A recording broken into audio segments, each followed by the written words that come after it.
And here's what we're learning. There's data now to back this up. Kids are not being secularized in college.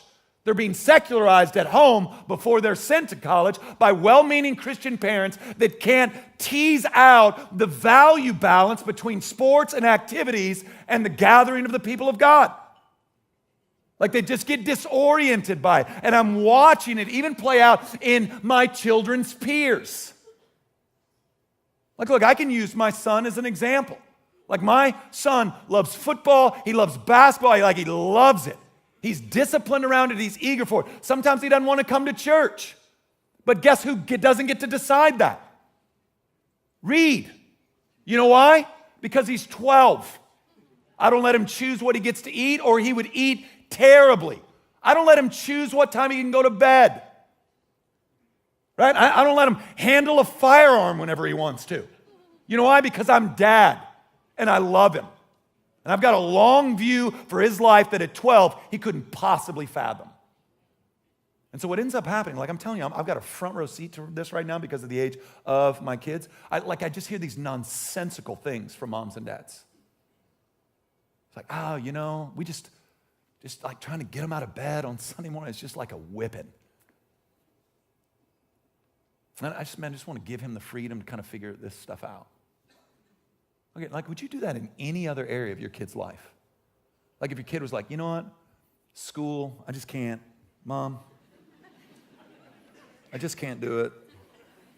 Look, the teacher's mean. I don't even understand what she's talking about.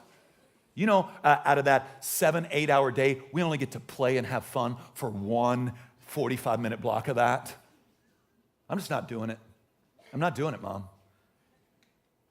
Like, can you imagine like going and trying to wake up your kid for school at whatever time you got to wake them up, and them just going, no, I'm not feeling, I'm not going. Oh, okay, well, never mind then. And then you, right, like to parent that way. And listen, I'm for you. I'm not against you. I'm not trying to shame you. To parent this way, this is what's true about the data. Half-hearted obedience to Jesus Christ in this generation leads to full rebellion against him in the next. Now, here's what's crazy. The kingdom of God can't be stopped. So if it's not our children live faithfully to follow Jesus and make much of his name and renown, he will save from among the lost and broken so that the kingdom continues.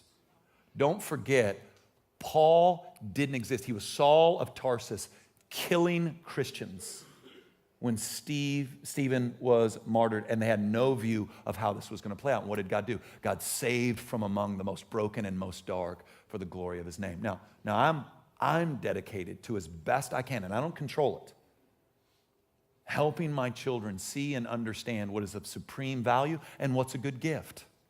Like, look at me. Football is a good gift. Basketball is a good gift. Softball, soccer, good gift. Band, good gift. Terrible gods. Terrible gods.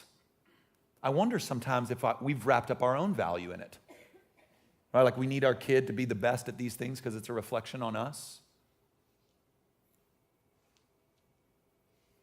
You cannot combine these two stories. They're incompatible.